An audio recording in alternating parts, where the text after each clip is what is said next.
kinematografii je situácia taká, že film dokumentárny už vôbec nie, ale ani hraný film sa nevyhýba ničomu.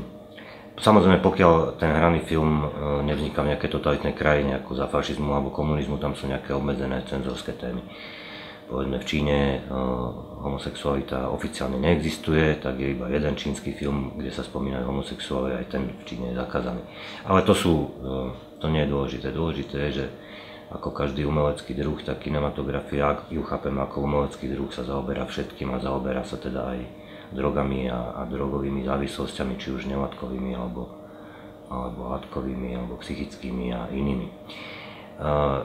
Je mnoho filmov na túto tému, ktoré nebudem vlastne menovať, spomeniem len dva, ktoré mi napadajú tak od boku.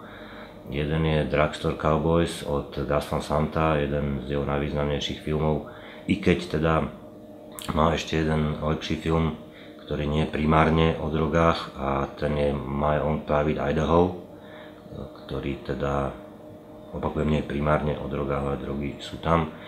A jeden z takých, ja neviem, použijem to slovo, lebo sa veľmi zneužíva, ale v tomto prípade ho použijem, lebo to je adekvátne.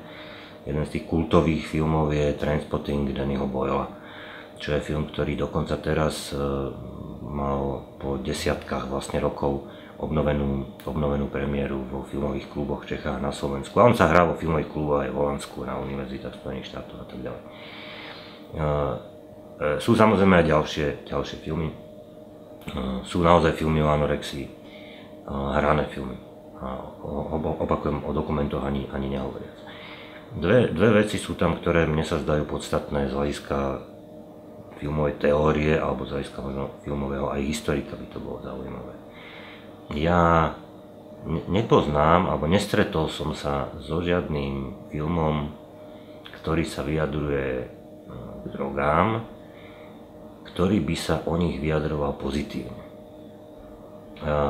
V 60. a 70.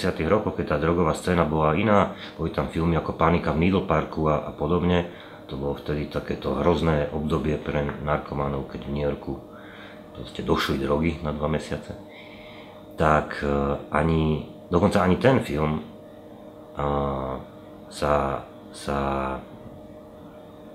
tomu nestavia pozitívne.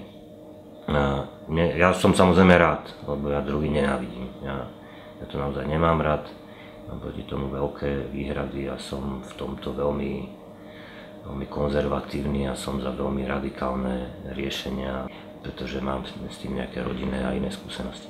Umenie proste si robí taký ako keby samostatný filter, mimochodom vidno to aj v tých knihách a románoch, vidno toho Bukovského, ktorý teda pil tak, že bol závislý na alkohole, ale on opisuje ten v konečnom dôsledku v tých románoch a tých poviedkach, nakoniec on aj sám to hovoril v rozhovoroch pred smrťou, že písať alebo tvoriť umelecky sa proste nedá pod drogami ani pod alkoholom.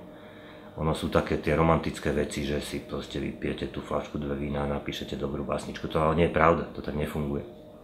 Čiže vlastne každé z tých umeleckých diel hovorí o drogách veľmi otvorene. Ten Trainspotting, čo je myslím tak všeobecne známe teraz v súčasnosti, ten hovorí úplne otvorene.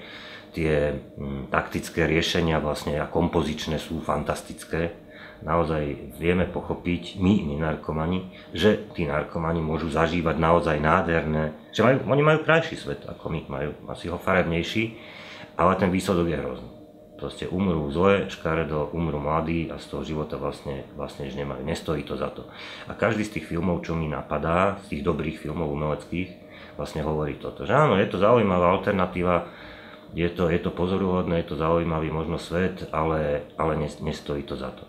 To je jedna vec, čo ma zaujalo, keď som nad tým rozmýšľal, lebo chcel som povedať nejaký film, o ktorom by som povedal, no tento ale hovorí, že drogy sú fajn a je to taká reklama na drogy. Nie, nenašiel som taký, nie je taký. Na druhej strane, a to je tá druhá zaujímavá vec, a to sa týka často takých tých nevzdelaných ľudí, čo sa snažia tak cenzorsky pristupovať k filmu a hovoria, že práve filmy ako Trainspotting a Needle Park a tak ďalej, Drugstore Cowboys, by mali byť zakázané, to asi nebolo, ale pri tom Trainspottingu bolo hodne diskusí aj v Československu, že či vôbec tá mládež to má pozerať, lebo že to ich navádza na drogy. No, umenie ale žiaľ nemá takú silu. Existuje celkom slušne rozpracovaná sociológia filmu a kognitívna teória recepčná a tá hovorí, že ten film nevplýva na diváka tak, že keď vidíme film o vykradnutí banky, tak my ideme vykradnúť banku. To tak nie je. Film proste umenie takú silu nemá. Ale keď sme rozhodnutí ísť vykradnúť banku a vidíme film o vykradnutí banky, tak môžeme zobrať ten návod. Samozrejme nás chytia, lebo ten návod asi bude taký filmový. Čo tým chcem povedať? Možno zbytočne zložito. Chcem tým povedať, že keď ten človek má žiaľ predispozície a je rozhodnutý brať tie drogy, tak ten film ho môže inšpirovať rovnako ako človeka, ktorý tie predispozície nemá alebo tie drogy brať nechce, tak ho môže od tých drog odradiť. Ten film a vôbec si myslím, že to umenie pri vykradaní bank a pri drogách je naozaj nevinné. Ono nefunguje ako navádzač.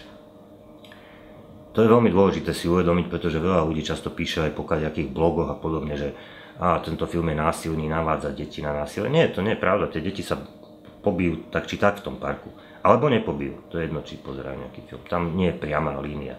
Je tam taká línia samozrejme do nejakých, myslím, 11 alebo 12 rokov, ale teraz hovoríme o dospelých narkomanoch a o dospelých ľuďoch.